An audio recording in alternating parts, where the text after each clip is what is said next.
We're going to go over exactly what you guys think of 3.6 Star Citizen now that the PTU is available to everyone after these messages. Today's video has been brought to you by the generous patrons of the games who make continued content on the games possible.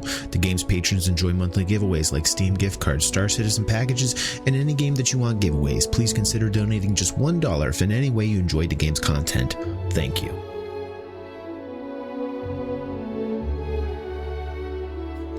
And welcome back to the games, everybody. I love these videos when we get into what you guys think of Star Citizen.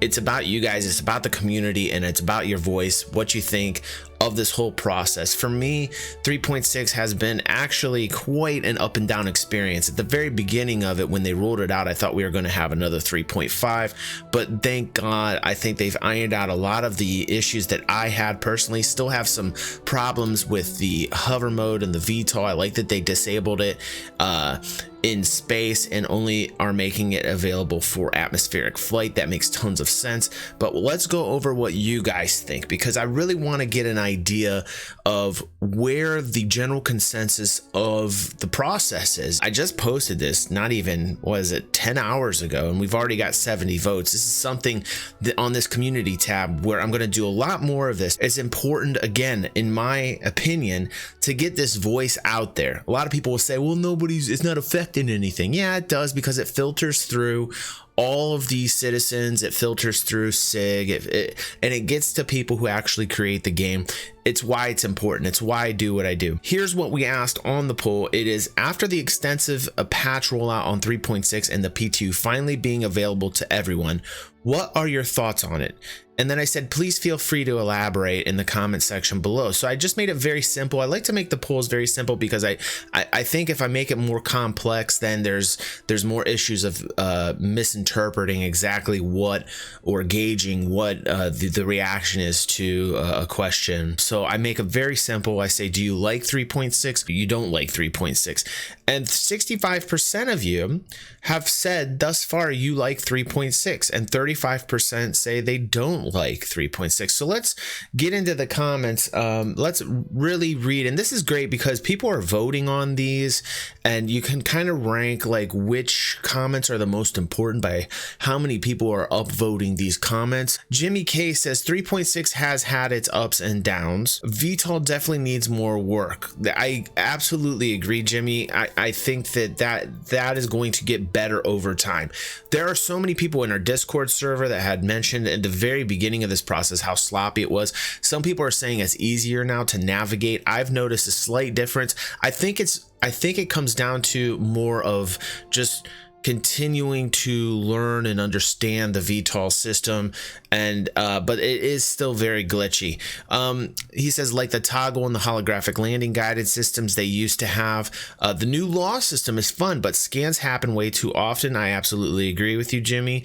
I think, again, this is another issue of where they're introducing it into the game, and it will continue to be further developed.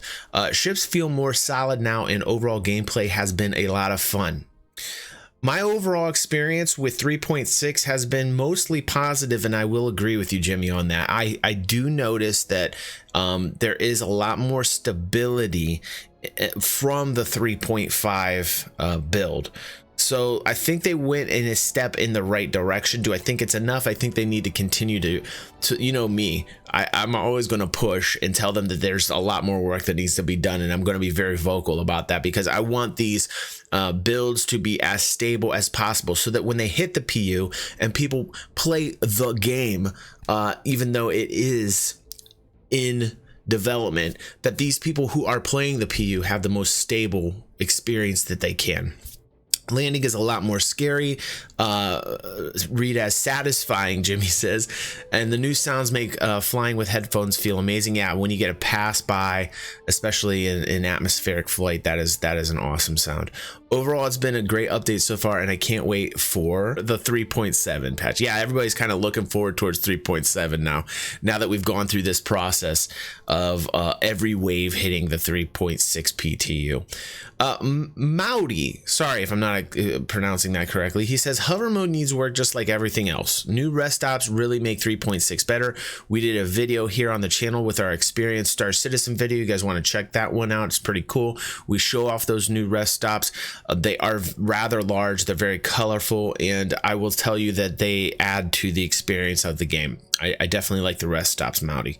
But yes, hover mode needs a lot of attention. This portion of flight needs a lot of work. Absolutely right. Godzilla Master. Haven't tried it yet. Still waiting for higher player cap and org mechanics. I might try just to check it out though. You should, Godzilla. I would say if you're more about like experiencing locations and you just want the overall look and kind of just to get an idea what's out there, I think it's enjoyable in that respect. Mechanics, as far as game mechanics, absolutely need to work on that. With trading, with anything involving in the economy, I'm going to probably start posting more economic videos beginning in August, because I think it's important that we are vocal about more player-to-player interactions. I think that there needs to be much more in regards to the org mechanics rather than just the mechanics we currently have with on the website. We need it kind of in-game. They're doing what they can. SIG is doing what they can with the tools they have with VoIP and communications in the game. I've noticed a slight improvement with that, Godzilla, but I absolutely understand where you are coming from, bro. Sar Sour says it's doing great. People who think otherwise tend to forget they are playing a game in development. And Sar Sour, you are right, but also I will say this in defense of those people that are playing the game and saying, hey, this is what I'm playing. It is still representative of what Star Citizen is capable of. Even though it's in development, we still need a PU that is at least somewhat stable and gives people good experiences so that those people will come back, continue to buy ships, increase revenue, and make this vision, this dream into a reality. So while we can go over and say this mantra over and over again, Sar Sour, of like, it's in development, I'm not going to be the type of person that's going to use that as a mechanism in which to explain the issues of this game that's in development, because it is a game and people have paid or pledged money to play this, and that experience should be as stable as possible even though it is in development, Sar Sour. So that is my opinion on that. Thanks for your comment, bro. Dub says it's been a rough ride, but I think it's much more stable than when it started. While I agree with you that there needs much more attention to the QA department, they seem to have done better this time around. Yes, Dub, yes. But they do need more work on the QA department. They do need more work on this process where they're using Evocati members who are literally paying for this. I mean, they're in reality, they're paying subscribers and those who are very active in the process of finding bugs. And in essence, you have people that are paying who are, you know, Evocati members, and SIG doesn't have to give them a paycheck at all. Now, I understand that these people, there's a lot of them, and the process of finding bugs is very important. And, you know, I'm not saying anything about changing that. What I'm saying in regards to the whole process of finding bugs is that they need more people in SIG that are employed by SIG, that are receiving paychecks, that are working in the QA department directly, and the process will therefore become smoother and we will get more of a stable build. That's what I'm talking about. I think Dub understands that. And interestingly enough, I am in the same camp as you. I think that 3.6, this process, even though we had that rollback, I think at the very end of this process, now that everybody's in the PTU, this particular build in 3.6 is better than how 3.5 rolled out, in my opinion. And so I've also seen like a stability in gameplay that I didn't necessarily notice in 3.5 that I'm seeing in 3.6 regarding, you know, logging in, and each time they're bringing out this patch, I'm noticing issues being fixed rather quickly, as opposed to 3.5 where we had a lot of hangups. So good Dub, thank you for the comment, bro. Yas says good update. Still waiting for server meshing. I know, yes, I know, dude. I know server meshing. you know, these are the biggest issues with the PU right now. Why I think they're focusing on Squadron 42. And I've said it before in prior videos that I think the focus on Squadron 42 is because there are no real definitive answers for SSOCS, which is server-side object container streaming, which has everything to do with the ability for assets to load quickly, for everybody to be kind of in the same instance, having a good time. And these are the issues regarding the PU that I think the majority of people want over Squadron 42. While I think the Squadron 42 is cool, I think more people involved in Star Citizen are in the game for the PU, not for Squadron 42. My opinion, but that's how I land on that. So yes, you're absolutely right, dude. We know, and I'm actually a little bit worried. But I will keep everybody posted as to the developments with the server meshing and any server issues, because, you know, I've done it in the past, and I think that it is the number one. Besides AI, I think that it is AI, and anything server related is really the number one and number two issues regarding the health of this project. Scott says, I like it, but the landing hover mode is killing me. Yes, they've had small improvements, but I understand, dude. And they're testing it out. And they needed hover mode because of the storyline in Squadron 42. We saw in the Squadron 42 review that we did that some ships needed the hover mode, and so hover mode was introduced with obviously with the new flight mechanics. I do like the new flight mechanics. I'm becoming quite fond of them over this amount of time. I had to get used to it, but I actually am digging the new flight mechanics. But hover mode, yeah, they need a lot of work, and like I said, they introduced it, but they will improve it. I'm pretty sure that the voice is loud enough out there to where they're going to continue to work on hover mode. Scott, thank you for your comment, man. Lucas says, I'm not a fan of 3.6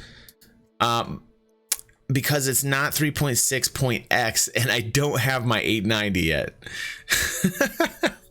That's really honestly my only complaint. Personally, it runs great and I haven't had any issues yet. Cool, Lucas. Thank you so much, man. He's shared his being upset about it. He wants his 890. Chad. Oh my gosh, Chad. I can't believe it if I get your name wrong, dude, because you showed up on the last one. You even told me how to pronounce it, man. Chad Buckles, right? Right? That's terrible. I'm so sorry if I got it wrong again. Chad, he's probably screaming right now like, dude, I already told you. A few weeks ago, I had a trouble-free 2.5-hour shopping session. Then my org leader wanted to do something in SC, but I didn't have the live build, just the PTU. So I got the PTU build and he was installing it. SIG released an update hotfix because I had the launcher tell me there was an update to the game. So I updated the game and we jumped into the verse. We were greeted with 30,000, he says. Then after getting into the same instance, we agreed with another 30,000. And that is when I put the controller, I think down is what he's trying to say, and wait for 3.6 to go live. In the PTU, you will have those instances, Chad. In the PU builds, they'll be much more stable. And that is one of the things that people kind of bitch about, is that in the PU, every time there's a new build or something, you start back at the 5,000, and that's 5,000 credits. And that's nothing you can really help. That's nothing that's going to be able to be fixed until, you know, the actual release of the game. So that is kind of a bummer. People will grind and get all the money they can in the PU. And then the new build comes out and then you're right back down to square one again. I think the only saving grace is the time between like a 3.5 and a 3.6 and a 3.6 and a 3.7. But still, yeah, that can be frustrating, man. So Chad is also AKA Sprocket 42. Thank you, Chad. Thank you. Maybe I should start calling you Sprocket, bro. The Eradicator. What's going on, my friend? Overall, I like it very much, but VTOL needs to be fixed and some other bugs need to be addressed, like the non-working crypto keys. Oh my, good. I can always count on Erad to bring up a good talking point. Yeah, we didn't get to cover it much on the channel here, but when we talk about the ability to hack in and fix your sec rating, security rating, basically, there's been a lot of issues with that. Now, I have not experimented with it, but I've heard a lot of people in the community having issues with sec sec rating and people not being able to refresh because of the new system they have. I commend SIG for implementing something so cool like this, but they really need to fix that, especially because it affects the overall experience and gameplay. So interesting, Erad. Thank you so much for bringing that up. I like what they're trying to do, but they need to make a better version of it so that people aren't getting more frustrated and just saying screw this. So yes, Erad, thank you so much for making an appearance on the show. Ted says, what's up, Ted? How you doing, bro? He said, I said I like it, but before today I hated hover mode. They must have fixed some of the problems I was having. Not all, though. Yes, I felt like they did too, Ted. Like, I felt like after taking some time with hover mode, I feel like they have fixed a couple of the issues that I was having prior to this particular video, because I played it a couple times this week and noticed a slight difference. So meanwhile, ship jitter, aiming pips, and fixed weapons are so much better than 3.5. Absolutely agree, which is why I think 3.6 is a better build than 3.5. And the trading economy is still a nightmare. God bless you for saying that. God bless you for saying that, Ted. I am in your camp 110% on that. They need to do something in regards to the economy. There needs to be more game mechanics regarding the economy into the game. I don't want this to become a fetch quest thing. You know, I understand that the AI and the NPC are going to be primarily in control of the economy, but I still want player-to-player interactions, P2P interactions. I still want there to be a little bit more player-driven mechanics in regards to the economy. I still want it to be something a little bit more than where I'm seeing it going. Not where it is right now, because I understand the game's in development, but where I see it going. So I think it's important that we get more focus and a voice out there for these types of more player-driven mechanics within the economy, because you have a lot of industrial players that want that. And I think you're going to turn off those particular types of gamers that are into those experiences if you have just an A to B fetch quest kind of economy, where you pick up a box, you know, and you're in the 30th century, you're 2948, I think we're in right now, and you have like, you're picking up a box and delivering it to another point. There needs to be a little bit more tech behind what's going on. Hell, I just saw a Neuralink video from Elon Musk today where they're putting chips in people's heads within a year, and we're already, you know, ahead of the tech that I'm seeing in Star Citizen. So let's get this picked up just a bit. Come on, Sig. We need a little bit more work in the economy. Our industrial players need that love. And that love, that economy will give you tenfold the amount of audience than you already have. If you put that in the game, you will see a lot of love from the industrial community. That industrial community will support every other community within the game, and it will flourish. And I think it's very important. So thank you, Ted, for saying that. The Vanguard still hits like a kitten, yes, but at least it's almost impossible to kill. So they did improve that. And I have not tried the hacking gameplay, neither have I. But I've heard it does not work often. Yes, we were just talking about that. And I suspect that if you have to monitor a terminal and stay alive for 15 minutes to complete a hack, it's going to be damn near impossible. You know, as far as the time duration to complete the hack, I'm not too upset, you know, if it gets out to that point. Because there has to be some risk reward kind of gameplay mechanics involved in, like, if you're breaking the law and you're trying to like reset your status, like there might need to be like a larger time frame, and that kind of gameplay could be cool. You would have to bring friends in to like clear your sec rating, and that could be cool. But what I'm more concerned about is the actual just bugginess and glitchy overall people not being able to get their sex status just because they've got the crypto keys and can't regain the sex status back to normal. As far as the time duration, that's a great conversation. Perhaps another video on that, Ted. Thanks so much, dude. RSW says, I fall somewhere in between the current build. Some aspects of 3.6 I didn't enjoy, such as some aspects of VTOL hover mode, but I understand it is tier 0 or just beginning, says RSW. The law system showcases the potential for something really special in the future. Absolutely agree with you. Pretty excited about the criminal side of things as it involves further down the road. So am I.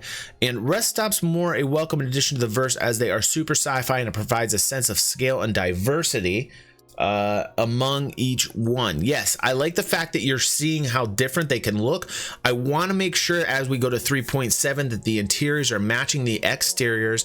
One of the things we talked about on our Experience Star Citizen video where we looked at these rest stops was the fact that we were a little concerned that while they have this outside exterior kind of generation of making these stations very different from one another, that the interiors didn't match, and we kind of scratched our heads on that and said, well, why aren't the interiors matching? It's a little bit kind of disconcerting to think that the interiors aren't matching the exterior. So hopefully with this new upgrade or this patch, we'll see some type of similarity or matching with the interiors from the exteriors, because I'm not seeing it right now and I'm wondering why in the hell that is. He also says weapon attachments was also a good addition to the verse. The 8x scopes is horrendous. RSW did a really good piece within our Discord where he took pictures of different scopes on different weapons, and I really appreciated that, RSW. That was really cool when you did that. And let's see, he says sniper scopes and SC are bad in general and need a bunch of tuning, and I experiment a little bit with that as well, RSW, and I agree with you. It shows the potential of FPS weapon customization in the future though, which is cool, because I think the more customization on the weapons, the more you're going to bring in the FPS audience. I think once they kind of grind down to the point where they've got the movement more fluid and they have the mechanics involved as far as the just the play between players and NPCs, so PvE kind of play where you're seeing the actual AI do what it needs to do. We talked about that on one of the Inside Star Citizen reviews, how we were a little bit concerned about what they had planned for the NPC and the AI, kind of making the characters walking to absurdity or running around and not giving them this realistic kind of feel that we wanted to. Hopefully AI gets in there and fixes that. But even on the PvP aspect on FPS, we need those scopes to be more tuned. We need the gameplay to be much more ironed out than it currently is. But I do like the direction they're going, RSW. Overall it's a good patch, he says, but lacks in features and performance has dropped since 3.5 due to the addition of ArcCorp. I think that bringing in ArcCorp did slow down some of the performance because of the amount of assets that were introduced with ArcCorp. I like the features that they're bringing in, RSW. I think this is something that needs to be fine-tuned. I do agree with you in that respect. He's excited for Q3 and Q4 of 2019 as we have to get SSOCS before Microtech is implemented. Yes, actually. Adding another planet or moon, well, Microtech's a planet. Adding another planet to the mix is basically adding more lag to the overall server issues that are currently already existing with ArcCorp. So yeah, I do agree with you. I think that they're going to have to figure something out with SSOCS, which, the fact that I'm personally under the opinion that they're not to the point where they have an answer yet on these server meshing issues makes me a little concerned about the overall how they're going to release Microtech, or if it's going to be released. So I will keep tabs on that, RSW. I'm stoked to fly my Carrack around Stanton, and we talked about maybe the Carrack being released finally at CitizenCon with a new system. That was an interesting video. You guys might want to check that out. And then RSW finally says this patch laid out the groundwork for a lot of future content, in my opinion, and it's a good starting patch overall. Yeah, absolutely agree. Kind of lays the foundation down for future game mechanics involved with the law system, definitely. And thank you so much, RSW. RSW, he's pretty thorough, dude. Citizen Tech Talk. All I can say, DG, is laugh out loud and case rested. Ha ha ha ha ha ha ha. Citizen Tech Talk's a crazy awesome. You guys got to check him out. He's very skeptical on the game, and I understand his skepticism. And, in regards to the actual game, how I look at it, Citizen Tech Talk is like my overall gameplay experience with the actual game that they're creating versus what's happening inside of Cloud Imperium Gaming, right? Because I think it's important to stay very very unbiased in the process, so that when you're looking at facts just coming in, that you can kind of disseminate them easier. So for instance, you know, we did a video about Sandy becoming the board of directors. I think this is not the greatest for the game, you know, because Sandy coming in kind of like strengthens the people who are talking about the nepotism, you know, but I understand why Chris did it, because Chris wants majority control of the project, and it makes sense to me. And so there's a lot of issues regarding, you know, what's happening within Cloud Imperium and what I'm seeing on a financial side as Chris is running Cloud Imperium as a business versus the game itself. So like that's kind of how I'm approaching this whole Star Citizen project, so that I'm putting out the news and I'm putting out facts of what's happening with people inside SIG, and putting my opinion into it as well as I'm reporting it, but also what I'm seeing from the actual gameplay. I think that's a pretty good way to approach the whole project of Star Citizen Tech Talk. So that's kind of how I view the whole process of this, and I appreciate you guys. Thank you so much for watching this episode. You guys are great. Don't forget, we got new merch. I'm loving the shirt, man. It's very professional. If you want to support me, go to the merch. The link's down below. You can go check out the new merch we got. Thanks, Kelly, for the amazing artwork that you've done so far. We're going to continue to be putting out new designs for everyone out there. And don't forget, we're having an Anvil Arrow giveaway for those of you that are patrons who support the channel, and we're seeing super growth, 3 times the amount since May of patrons. Awesome. We're going to continue to grow this, and we're going to continue to be giving you guys good prizes. Thanks everybody for watching, and I will see you on the next vid.